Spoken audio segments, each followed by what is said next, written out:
Yeah, I was going to ask you, I know you were here for the Clarkson, St. Lawrence, and RPI Uni games in December. What was it like just seeing the crowds here again? Did it kind of bring back the memories of It did. It was great.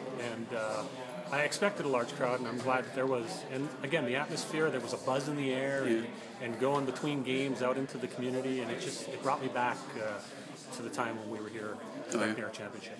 Yeah, I was curious about that aspect of it because I know a lot of the rinks in the league are 3,000-4,000 seat rinks. How tough is it to fill bigger? I mean, is this the right size rink in a way for something like this, given the fan base, or is it, Yeah, ultimately we want to jam as many people we can into whatever size the building is. So I know that they were turning in pretty good numbers when we were here, and hopefully that will continue, and to a point where maybe we're filling the place and we have people on a waiting list. But size-wise, given the looking around our league, it probably is the perfect size for our league. I was curious too. I haven't had a chance to go to Atlantic City yet, but I know in Albany they started like the street fair and stuff. You have plans to do anything like that here somewhere? Or like, I was wondering what kind of new ideas people might see that.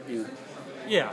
And we've had some preliminary discussions, but given the announcement today, those discussions will continue. But we want to create an atmosphere and an environment that people will come to and not only go to the games, but have celebration, on the streets and at fanfare or whatever it may be.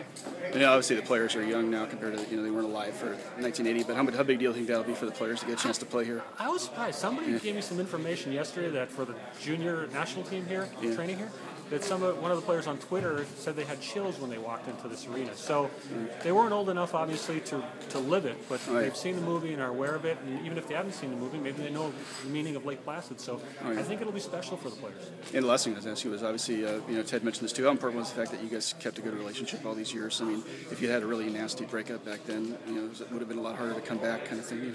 They've been great. I value the relationship. They've been persistent. They've been in a good way, and they've just kept expressing their desire to have us return. And I'm very happy for them that we were able to return. Thanks, Steve.